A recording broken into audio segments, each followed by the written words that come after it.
wealthy man had just walked through the front gate and froze in disbelief when his eyes fell on his 6-year-old daughter, who had a disability in her leg, being shoved out of her wheelchair by her stepmother. The little girl cried out, begging, again and again, "Mom, I can't stand up." Her father instantly rushed toward her and spoke one single sentence that stunned everyone, marking the start of a confrontation that would make the cruel answer for their actions. Before the story begins, please share your thoughts in the comments and give this tale a score from 1 to 10. How are you doing today? If there is something on your mind, you are always welcome to share it. I hope this story brings you a moment of reflection as you follow its path of pain, healing, and justice. On Valentine's Day, the clear blue sky spread over New York as the city moved in its usual rhythm. Along the streets, flower shops displayed fresh roses, while couples filled the sidewalks with cheerful energy. But in another part of the city, Alexander Reed, 42 years old, a successful businessman and a known real estate millionaire, decided to leave work earlier than usual. In his hand, he carried a bouquet of red roses mixed with a few yellow blooms, a small surprise he had prepared for his second wife. After months buried in his workload, today he wanted to bring a little warmth back into a home that had grown too silent. Alexander was rarely present during the daytime, his calendar crammed with meetings that left little space for his daughter. Her name was Sophia Reed, only 7 years old, her legs weakened since the age of 4 after the terrible accident that had taken the life of his first wife, Caroline. Sophia was a gentle soul, yet often burdened by guilt, believing she had been the reason her mother died. Most days she withdrew into quiet corners, holding onto her old teddy bear, the last memory left from her mother. 6 months earlier, Alexander had married again. His new wife, Victoria Hayes, in her 30s, once worked as his secretary. She appeared soft-spoken, polite, and for a time, gave Alexander the belief that he could feel warmth again after years of loss. Their wedding was small but graceful, and the newspapers described her as a fortunate woman. To his friends, it seemed practical, a second marriage that would provide the child with support. Thinking of this, Alexander smiled faintly, holding the bouquet more tightly and walking faster toward the gate. In the eyes of society, she was the image of a caring wife, always by the side of a man too busy to manage family matters. Yet as Alexander's black Bentley rolled into the driveway of his Long Island estate, an unexpected sound pierced the calm. A loud, desperate cry rang out from the porch. His body froze, sweat collecting on his forehead despite the cool weather. With a pounding heart, he hurried ahead, pushed open the gate, and stepped inside. The sight before him made his chest tighten. Sophia, in a wrinkled orange dress, had been pushed out of her wheelchair, her face streaked with dirt. She tried to lift herself with her hands, but could not. "Please, Mom, it hurts. Please stop. I can't get up." Sophia's voice shook and cracked, her small hands trembling as they pressed against the cold tiles. Victoria stood above her, her face hard with scorn, her sharp gaze locked on the child. "Get up, you worthless thing. Do you plan on staying on the floor forever? Do you think I'll waste my life taking care of a cripple?" Her words struck like whips, sharp and cruel. Sophia burst into tears, her voice faint and breaking. "I'm sorry, I didn't mean to upset you, stepmother. I didn't do it on purpose." Victoria let out a low, mocking laugh, stepped closer, and leaned down until her face was just inches from the girl's tear-stained cheeks. "You're nothing but a curse. You killed your mother. If you hadn't begged to go to the park that day, she would still be alive. Let me make one thing clear. I won't let a crippled, unlucky child destroy my life." Every word cut into the little girl's heart like fire. Sophia sobbed harder, clutching her old teddy bear, whispering empty apologies over and over in despair. Alexander could no longer endure what he was seeing. The bouquet fell from his hands onto the tiled floor as he rushed forward, his voice thundering through the courtyard. "Victoria, that's enough." Victoria froze, her body stiff in an instant. Her face shifted, her eyes suddenly glistening with tears. Covering her mouth with one hand, she broke into loud sobs as if she were the victim. "You don't understand. I only want her to learn to stand on her own. She must be strong. I did this for her." Her voice shook, filled with staged sorrow like lines practiced too many times. Alexander stood still, his fists tight, his eyes locked on his daughter who lay trembling on the ground, her sobs shaking her small body, her legs too weak to rise. Inside him battled two forces, a rage demanding to break free and a doubt that urged him to pause. Victoria had shown him tenderness many times. Was this moment a terrible mistake, or had her true nature finally come out? Sophia still held onto her teddy bear, her tiny shoulders trembling, her lips whispering again and again, "Mom, I'm sorry. I'm sorry." That desperate cry echoed in Alexander's mind, more painful than anything he had ever known. In that moment, he realized that nothing in this home would ever remain the same again. The sight of Sophia clutching her teddy bear tightly, her broken cries cutting through the air, pierced his chest with a pain that would never leave. Alexander carried Sophia upstairs, the small girl still holding her teddy bear so firmly that her tiny fingers shook and turned pale. He set her down on the bed and pulled the blanket gently over her. Sophia's tearful eyes slowly closed in exhaustion, yet her lips kept repeating broken apologies. Alexander stayed beside her, his broad hand trembling as he rested it on her soft hair. Leaning close, he whispered softly, "No, you are not at fault. I'm here." When Sophia finally fell asleep, Alexander stood, his steps heavy though his heart felt even heavier, and walked into the living room. His eyes fell upon the bouquet of yellow roses still lying scattered across the tiled floor. The crushed petals seemed to echo what had just taken place. Without uttering a word, he put on his coat and stepped out of the house, leaving behind a silence that pressed unbearably thick. The following morning, Alexander was inside his Manhattan office. From the tall floor of the modern glass tower, his workspace looked out across the city. Yet today he found no interest in the view. He opened the desk drawer and touched an old silver phone, its surface scratched and worn with time. It had belonged to Caroline, his late wife. He had kept it all these years, never once daring to turn it on. Even the feel of it made his chest tighten, as though an invisible hand gripped his heart. He pulled his hand back and closed his eyes. Caroline's face filled his mind, her gentle smile, the tender gaze she always gave Sophia. The memory of that tragic day rose again. If only he had answered that call, if only he had not been too busy. Alexander pressed his palm firmly against his forehead, the weight of guilt crushing his chest. Back at the mansion, Victoria once more put on her act of devotion. She sat at Sophia's bedside, spooning medicine toward the child while the maid stood nearby. Her voice sweet as honey, she said, "Come on, darling, take your medicine so you'll get better soon. Your father will be glad to see you trying." Sophia slowly accepted the glass of water, her eyes flickering nervously toward the corner, where the maid remained.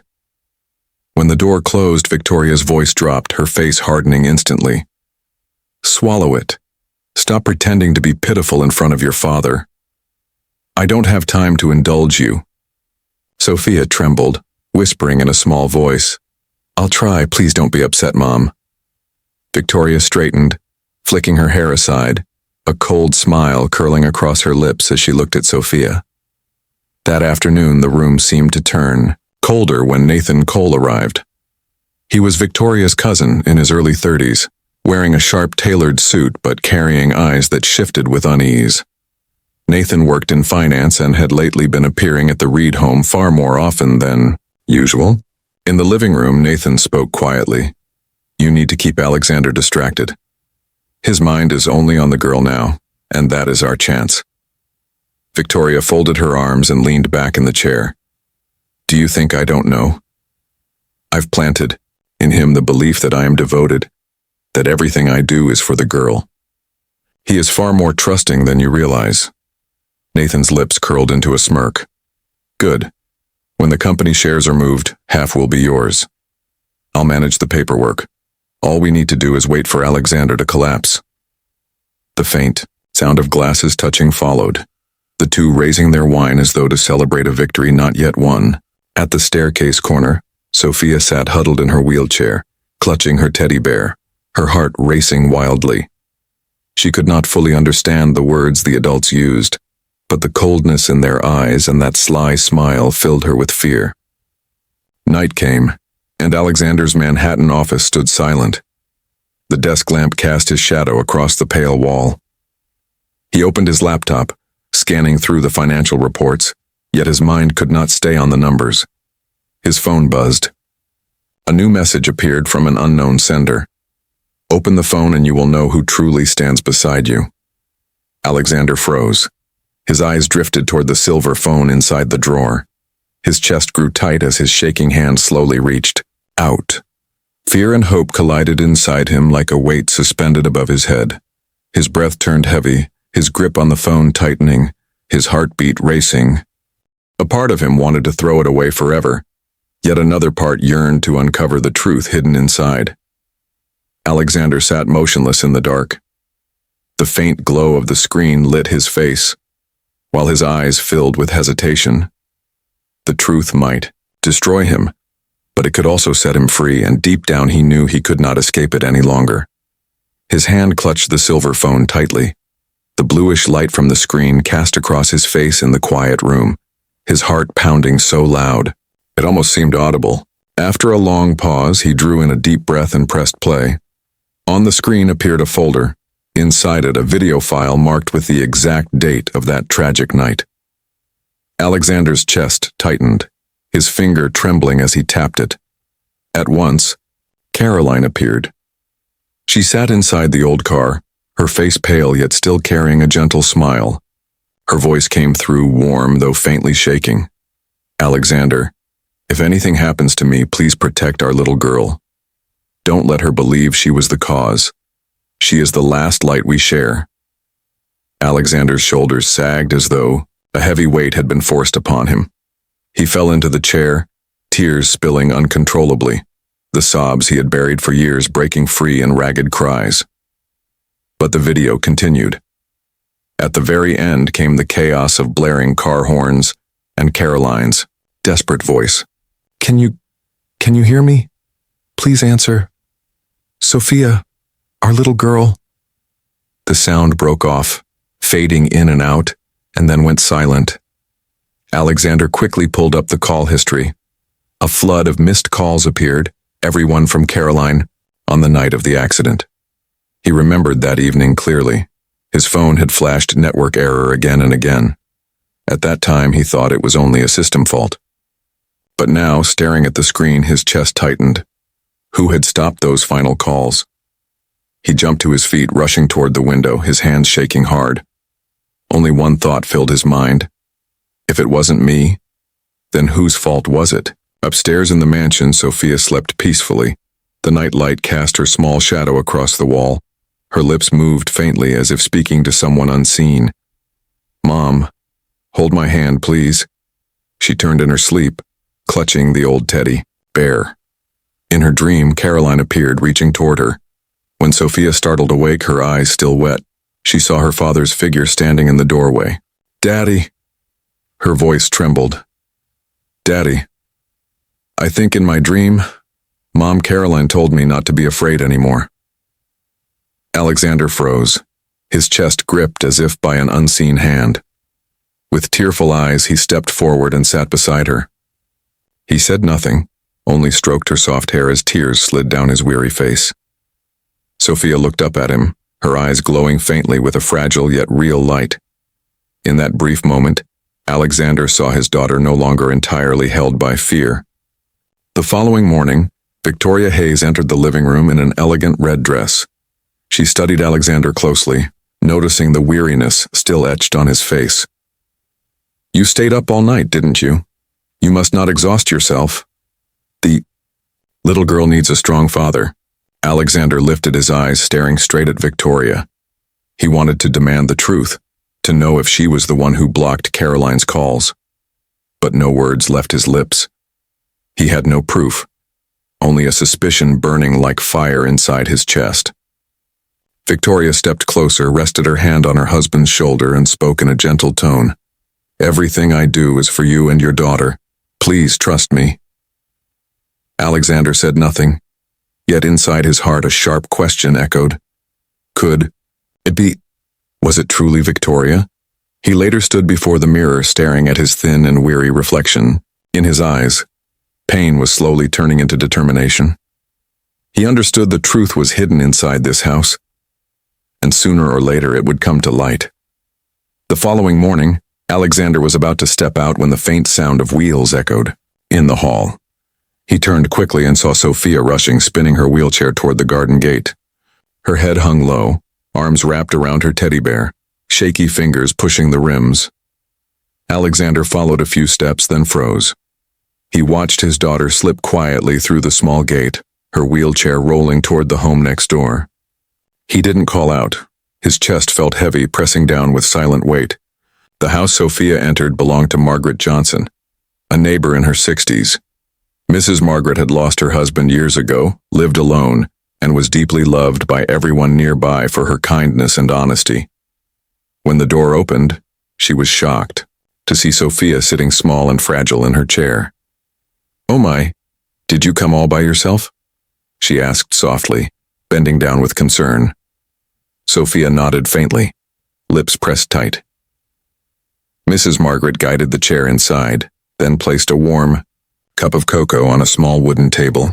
"Here, drink this, it will help you feel better," she said with a caring smile.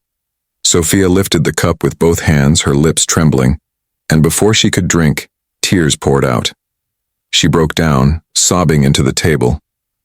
"Aunt Margaret, my stepmother says I'm a murderer. She said I made my mom die." Mrs. Margaret froze in shock. She pulled the girl into her arms, gently patting her shoulders as if to chase away the hurt. "No, child, never think that. You are not the reason. You are the love your mother left behind. Do you hear me? Your mother gave her life to protect you. You must never believe such cruel lies." Sophia clung to her tightly, tears soaking her blouse.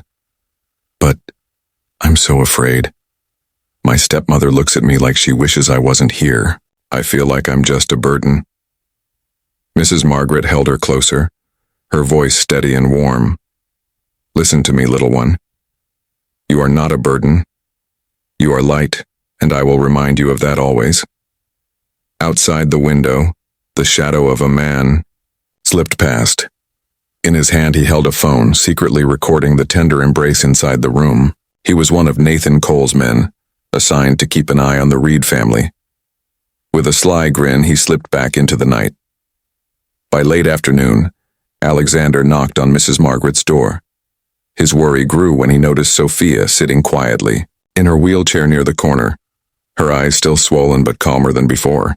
"She came here on her own," Mrs. Margaret explained softly. "I thought she just needed someone to hear her." Alexander lowered his head, quietly thanking her. As he stepped closer, Sophia hugged her teddy bear tightly and whispered, "Dad, my stepmother hates me. She says I'm useless." The words struck Alexander hard, like a fist closing around his throat. He couldn't reply. Instead, he bent down, holding her small, trembling hand. Though shaky, its warmth rested against his palm. Sophia raised her face, eyes filled with tears, waiting for a reply. But Alexander stayed silent, only pressing her hand gently, as though promising something without words. That night, when the mansion had fallen silent, Alexander's phone rang. On the line was Mrs. Margaret, her tone firm and steady. "Mr. Reed, it's time you heard the truth. I've seen Victoria mistreat the child many times. I've been silent for too long. I can't ignore it anymore." Alexander gripped the phone, his doubts now a storm within him. Outside, the streetlight cast a long shadow at his feet, his eyes burdened with the weight of what was coming. The truth was rising, and it could destroy everything he thought he knew. After that late-night call, Alexander couldn't close his eyes.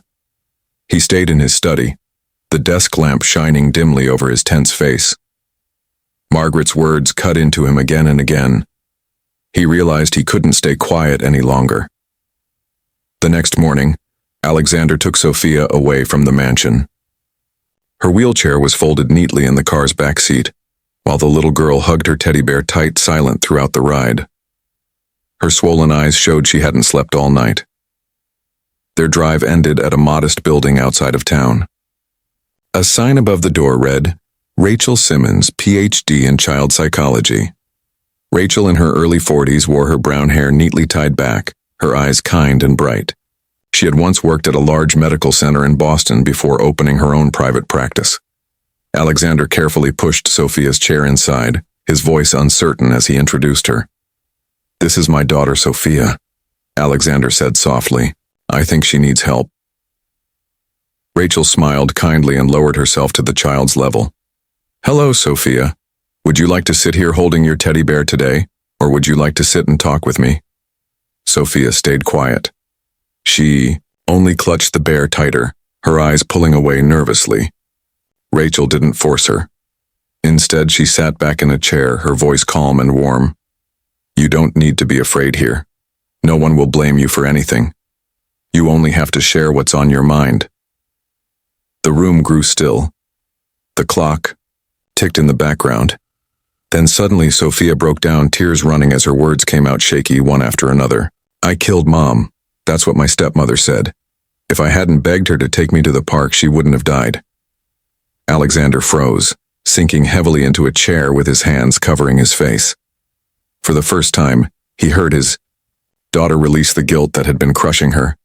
The pain inside him ripped open, leaving his heart raw. Rachel stepped closer and handed Sophia a tissue. Her tone was steady, yet full of care. "Sophia, listen to me. You did not cause your mother's death. None of this was your fault. Your mother adored you and she chose to protect you with her life. That kind of love never goes away." Sophia sniffled and slowly raised her tear-filled eyes toward her father. Her voice trembled as she whispered, "Dad, do you believe me?" Alexander lifted his head, his own tears streaming down. He moved beside her wheelchair, gripping her small hand as his voice cracked. "I believe you. You were never guilty." "Never." Sophia broke into sobs, releasing the grief she had carried for so long. Alexander wrapped his arms around her, feeling her tiny body shiver against him. Rachel stood quietly, watching them. When the room finally grew calm, she spoke softly. "Mr. Reed, your daughter's pain doesn't only come from her legs. The true injury is the loss of her trust and the constant humiliation she's faced. If this isn't healed, it will weigh heavier than any physical wound." Alexander nodded, his voice rough. "You're right, I've ignored it for too long." Rachel returned to her desk, opened a file, and slid it across to him. Her expression turned firm. "You need to see this. These documents have forged signatures involving your company's shares. I got them from a colleague who once worked with your firm." Alexander froze. He reached for the file, his fingers unsteady.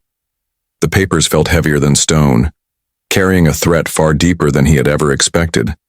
Lifting his head, his eyes burned with a mix of fear and rising anger. One thought pounded inside him.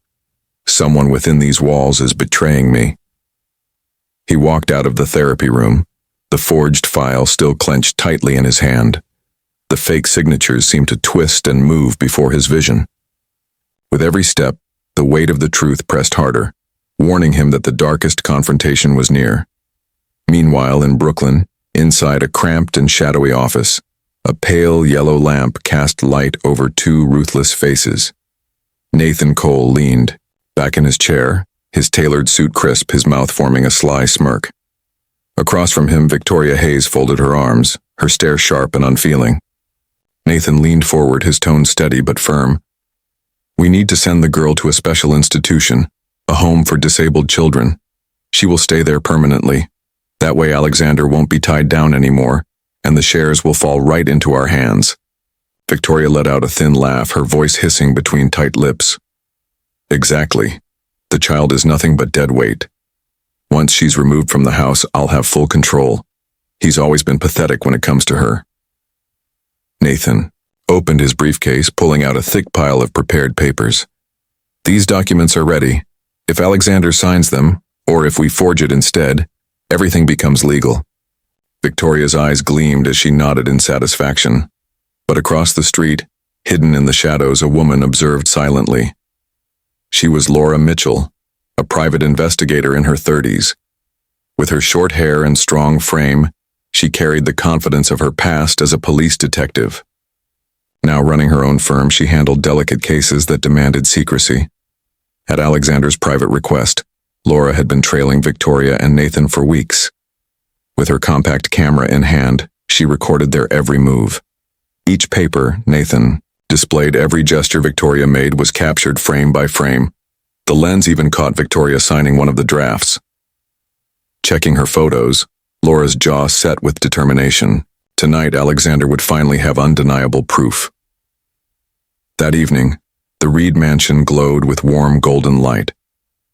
A long dining table, neatly draped with a white cloth, stood prepared. Victoria arranged each detail with her usual careful grace. Sophia sat silently in her wheelchair, clutching her teddy bear. Her eyes were still swollen, shadows of cruel words lingering inside her. Alexander sat opposite his wife, his face calm, though a storm churned behind it. His voice was steady, as if he were asking nothing more than an ordinary question.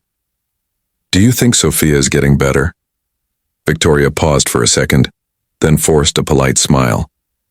"Of course, the girl is too delicate, so I must act firmly, in your place. You really should not worry so much." Alexander laid down his fork and knife, his gaze locked on his wife's face. He did not reply immediately. Next to him, Sophia hugged her teddy bear, her small fingers shaking.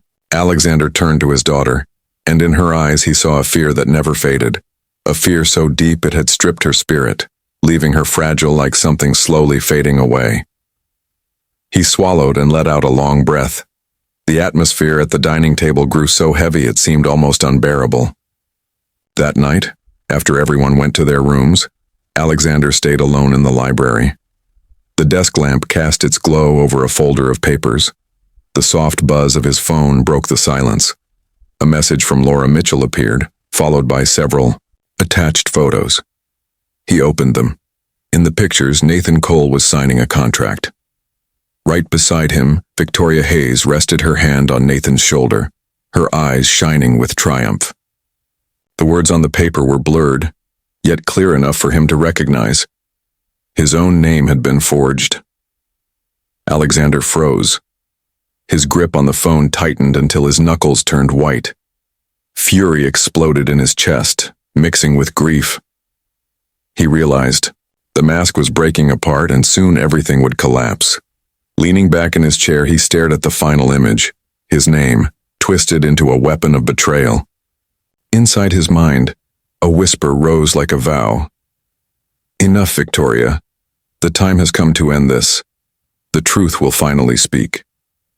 Right after seeing the forged signature, Alexander could not remain still. He forwarded every file to Laura Mitchell, then immediately contacted his lawyer.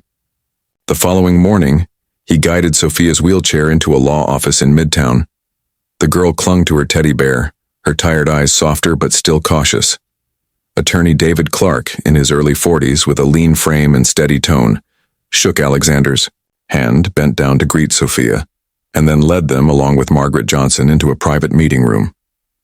Margaret entered with a dark scarf wrapped around her neck, her hands slightly trembling. David opened his laptop and displayed the photographs Laura had captured the previous night.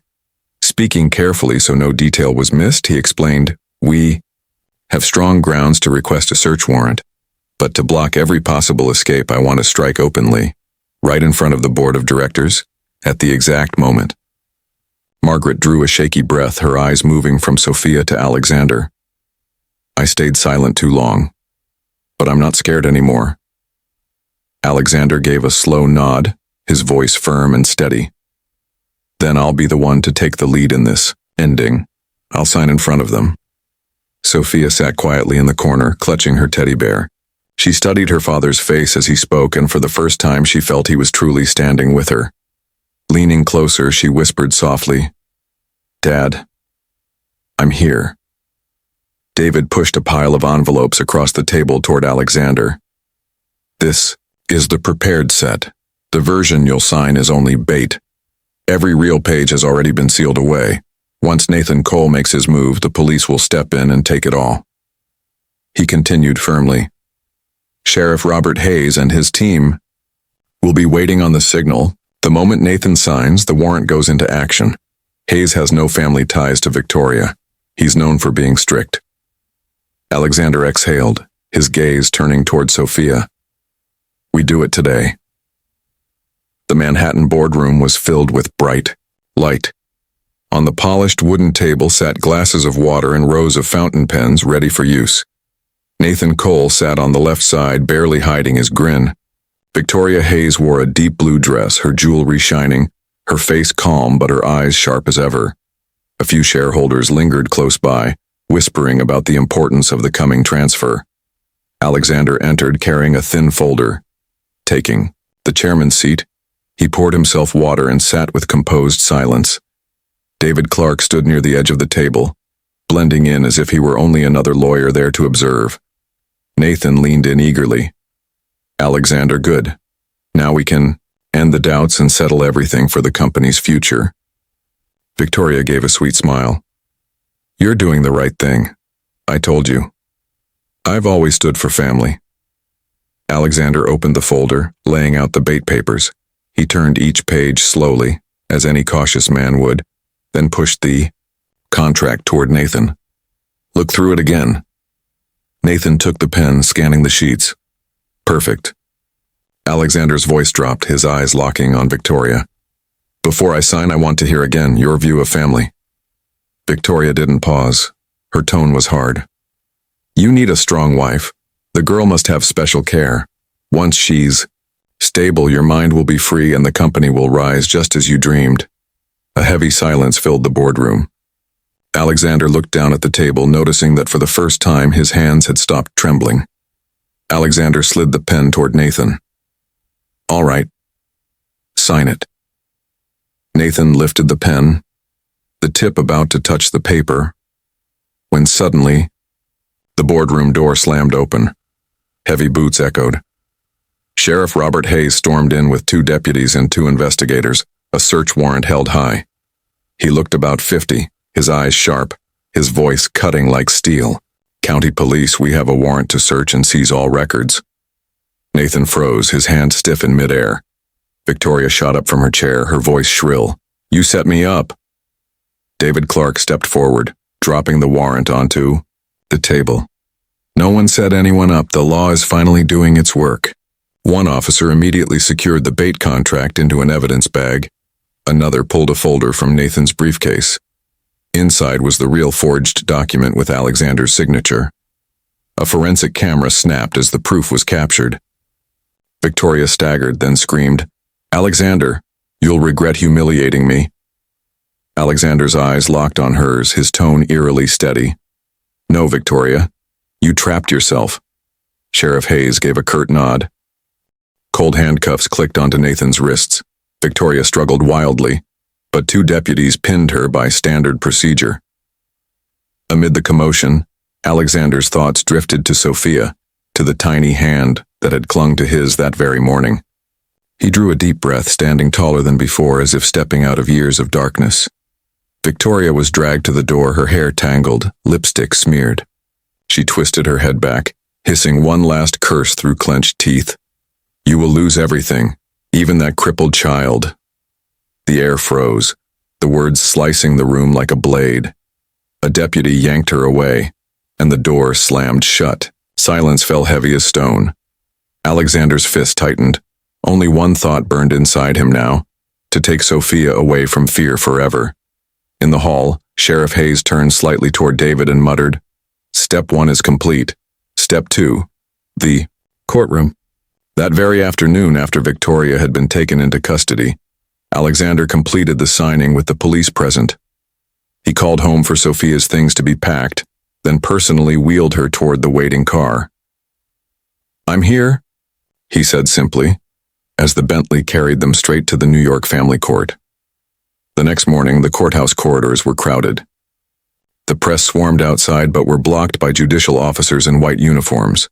Sophia clutched her teddy bear, Her eyes lowered, while Alexander bent close to reassure her.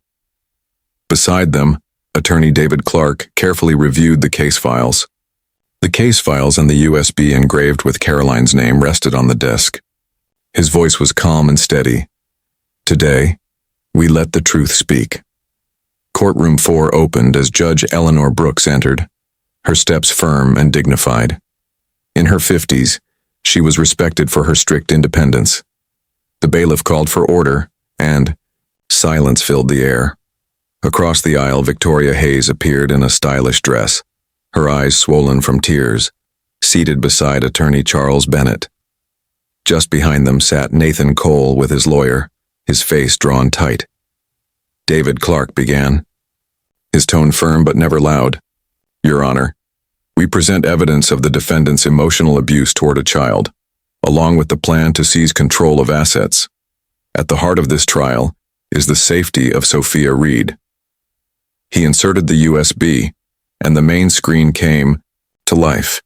Caroline Reed appeared inside a car. Her face looked tired but gentle. Her voice carried through the courtroom. Alexander, if I don't survive, please care for our little girl. Do not let her believe she is at fault. She is the last light we have. Sophia broke into sobs. She squeezed her teddy bear tightly, her small shoulders shaking. Alexander moved his chair closer, wrapping his arm around her. He bent low and whispered softly, meant only for her. No one blames you. From the gallery came hushed sighs. David pressed forward, showing the last clip.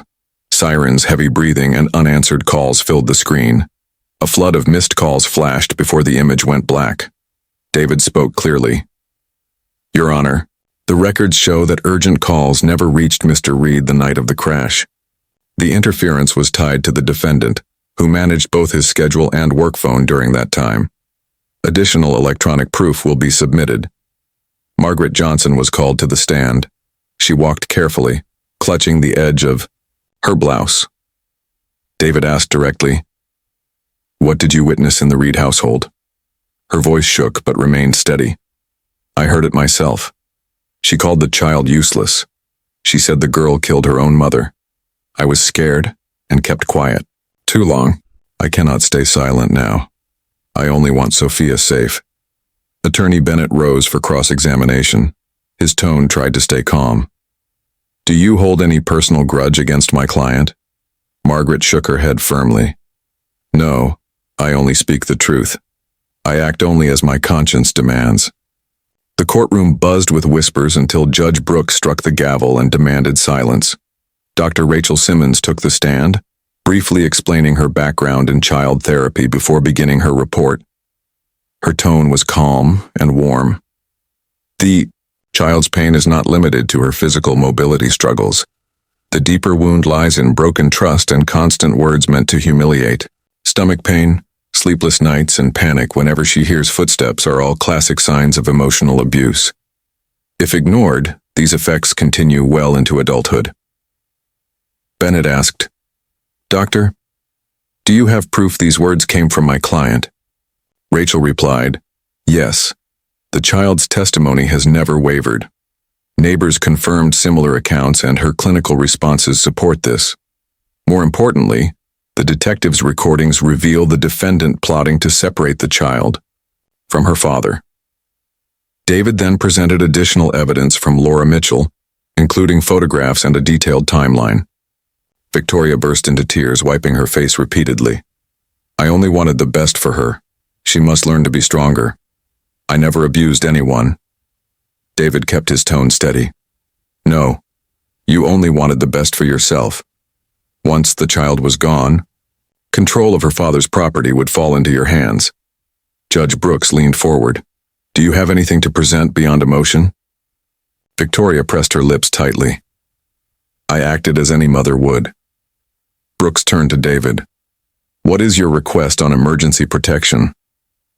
David replied, "I seek a restraining order, temporary guardianship to Mr. Reed, and a freeze on asset transfers involving Sophia until judgment is finalized." Bennett objected, but his words broke when the bailiff announced several documents carried forged signatures. Sophia lifted her face and looked directly at the judge. In a soft voice, she told her father, "Dad, I want to go home with you." Alexander nodded, his eyes wet but determined, holding her hand like a vow that could never break. The clerk called Laura Mitchell as a technical witness. Laura explained her process of gathering data, the sequence of events, and the sites of the photographs confirming their authenticity. Bennett pressed her. "Did you have a warrant to watch my client?" Laura answered, "I observed only public spaces and acted under authorization from the plaintiff to keep the child safe." Sheriff Hayes confirmed that this same evidence was used to secure a legal warrant. The room grew tense, then fell into silence. Judge Brooks looked through the file once more. She placed the pen down, paused for several seconds that stretched, like a full minute, then struck the gavel. "The hearing is adjourned. The decision will be given tomorrow morning. Until then, the court orders a restraining order against Mrs. Victoria Hayes. The child, Sophia, will remain in her father's care and continue therapy sessions." The sharp echo of the gavel filled the chamber. Victoria's face turned pale. Bennett quickly collected his folders. David lowered his head in gratitude toward the bench. Alexander placed his arm gently around his daughter's shoulders. He stayed silent, but Sophia could already sense the steady strength in his eyes. As they left the courtroom, Alexander pushed Sophia's wheelchair across the lobby. She leaned into him, clutching her teddy bear tightly. David Clark walked beside them, softly reminding him that the final judgment would be delivered in the morning, then returned to complete the remaining documents. Alexander gave a short nod, bent to tuck the blanket around his daughter's legs, and spoke quietly, though his eyes trembled. "Let's go home." That night, a heavy metal door slammed inside the detention center. Victoria Hayes sat against the wall, her makeup gone, wrists bruised from handcuffs. In the next cell, Nathan Cole struck the bars with his fists, the long hallway carrying the sound of their shouting. "You dragged me down with you," Nathan growled, his voice rough with rage. Victoria jumped to her feet, hair tangled and wild. "No, you betrayed me. Without me, you'd be nothing. You're the one who told me to sign those papers." Nathan spat back each word like fire. "Now you act like the victim in court. You think they'll believe you?" Victoria laughed sharply, her voice fractured. "They'll believe me more than you. I've always known how to twist men, except Alexander." Nathan sneered. He woke up. Their words spread down the corridor like smoke in cold air. An older guard shook his head and signaled them to be quiet. The two finally sank into heavy breathing, pacing like caged animals. Outside, the story exploded. Newspapers carried headlines. "Cruel stepmother, emotional abuse of disabled child, forged signature to steal inheritance." Television hosts invited psychologists to discuss trial footage. Online, thousands demanded protection for Sophia. Parents shared their children's experiences, repeating one line: "No one has the right to call a child a burden." In hospital elevators and cafes at bus stops, people were talking everywhere. At home, Alexander turned off the television after the news broadcast.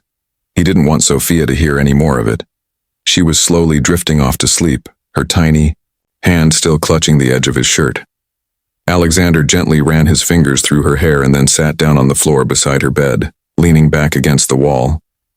For the first time in years, he felt he could remain in one spot, even though the storm outside had not yet settled. The next morning, instead of sitting anxiously waiting for the verdict, Alexander took Sophia to her classmate Lily Parker's birthday party. 9-year-old Lily, lively and full of energy, had been the first child to sit beside Sophia during recess when others hesitated. Lily's mother, Mrs. Parker, opened the door with a bright smile. "You two are just in time." Inside, a few children were stringing ribbons, and the warm aroma of freshly baked vanilla cake filled the kitchen. Sophia paused for a moment at the doorway, uncertainty in her eyes. Alexander knelt to meet her gaze. "If you're tired, we can leave right now. You don't have to force yourself." Sophia took a deep breath, looked into her father's eyes, then nodded slightly. She wheeled herself inside. Lily ran out, beaming like sunshine. "You came.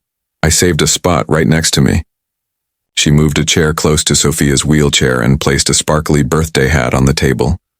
"Try it on," the birthday song began. Lily closed her eyes to make a wish, then opened them and looked at Sophia. "Blow them out with me." For a brief moment, the room seemed frozen.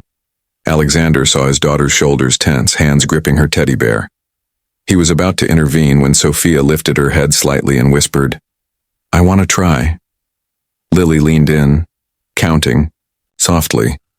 The two girls blew together and the candles went out instantly. Cheers filled the room. Sophia laughed, a rare, pure sound. She startled herself, then laughed even louder. Lily clapped her hands, and Mrs. Parker, standing quietly in the back, dabbed at the corner of her eyes. Alexander turned his face away, but let the tears fall.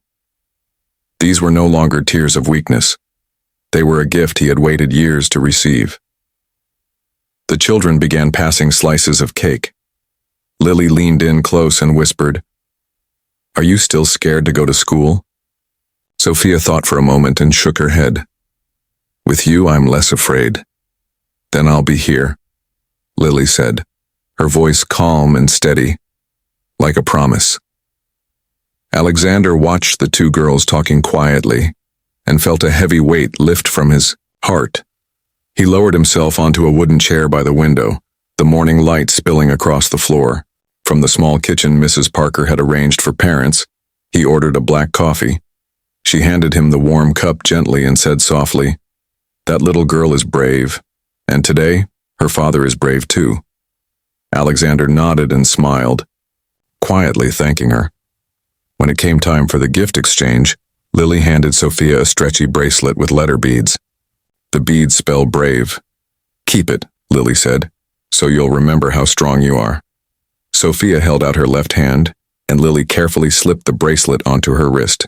Sophia looked at it, her lips curling into a small smile, then glanced toward her father. Alexander understood without a word, lifting his thumb in approval. Suddenly, the phone on the table buzzed. Alexander saw it was David Clark calling. Excusing himself to Mrs. Parker, he stepped onto the porch, took a deep breath, and answered. "David?" he said. "Yes, it's me." David's voice was steady and clear. "The court is in session. I just stepped out. The verdict has been delivered." Alexander gripped the phone tightly, eyes drifting toward the staircase where Sophia slept peacefully. The first rays of morning sunlight poured through the window, scattering golden light across the wooden floor. He held his breath. "The verdict has been delivered," David continued. "Victoria Hayes and Nathan Cole have been convicted of child abuse, document forgery, and conspiracy to seize assets. Their sentence is many years in prison. Their right to have private contact with Sophia is permanently revoked." Alexander exhaled softly, replying quietly, "Thank you, David." He set the phone down and hurried upstairs. Sophia remained asleep on her side, clutching her teddy bear. Alexander sat on the edge of her bed and gently rested his hand on her shoulder. "Daddy," Sophia murmured, opening her eyes, still drowsy. "It's over," Alexander said with a calm smile. "You're safe now." The little girl looked at him, her lashes trembling, then nodded softly. "Mom will be happy, won't she, Daddy?" she asked. "Yes," he replied steadily, keeping his voice even. "Your mom will be very happy." At noon, the police department held a press conference. Jenna Morales, the communications officer, appeared for the first time in the story. Around 30 years old, she spoke clearly and directly, leaving no room for confusion. The sealed records were now being released, including falsified contracts, surveillance photos, and witness statements. The investigation was complete, and justice had finally been served. The media exploded with headlines: "Stepmother convicted," "Forged signature exposed," and "Protecting children." Across the community, people breathed a collective sigh of relief, and messages congratulating Sophia appeared everywhere. That afternoon, Alexander took Sophia to the small cemetery, north of the city. A gentle breeze moved through the trees. Neither spoke much as he pushed her wheelchair to a stop in front of Caroline Reed's headstone. Sophia hugged her teddy bear and gently leaned it against the stone. Alexander unwrapped a bouquet, picked out a yellow rose, and placed it carefully on the grave. "Caroline," he said slowly as though speaking to someone still there, "I kept my promise." Sophia lowered her head slightly. "Mom, I'll practice not being afraid anymore. I'll try." Alexander rested his hand on her shoulder. "Your mom hears everything." They stood in quiet for a few moments. It was not the silence of sorrow, but the calm of things finally made right. A week later, the Reed family hosted a small birthday party for Sophia's 7th birthday. The dining room was decorated with paper streamers and a simple cake. Lily Parker arrived early, carrying a silver-wrapped gift, and hugged Sophia tightly. Margaret Johnson brought an apple pie. Dr. Rachel Simmons stopped by for a few minutes, reminded them of upcoming therapy sessions, and left a card. Laura Mitchell stood at the doorway, waved, and quietly stepped back so Sophia wouldn't feel shy. When it was time to light the candles, Lily tilted her head and whispered, "Will you blow them out with me?" Sophia smiled. "Yes." The two girls counted together. The room filled with cheers as the candlelight sparkled in their eyes. Alexander knelt to meet his daughter's gaze. He hugged her close, his voice calm and firm. "You never have to apologize for being alive. You are the gift your mother left behind." Sophia rested her forehead on his shoulder. After a moment, she lifted her head, her eyes shining like a candle already gone out. "Daddy, I want to try standing on my own legs." The room fell silent. Lily stepped back slightly, holding onto her chair. Margaret placed a tray of pastries down, her hands clasped together unconsciously. Rachel paused at the doorway, smiling encouragingly. Alexander took a deep breath. He moved the chair aside and stood close to the wheelchair. "I'll be right here with you." He held his daughter firmly by the elbow, his other hand resting gently on her back. Sophia leaned against her father's arm, her small legs shaking, blue veins visible under her skin. She bit her lip, lifting herself little by little. The faint smell of cake, soft whispers of encouragement, and Alexander's calm breathing in her ear surrounded her. "No rush," he said softly. "Just a little at a time." Her knees straightened a little more. Her feet pressed firmly against the wooden floor. Finding balance, she managed to stand for a few seconds before sitting back down, gasping for air.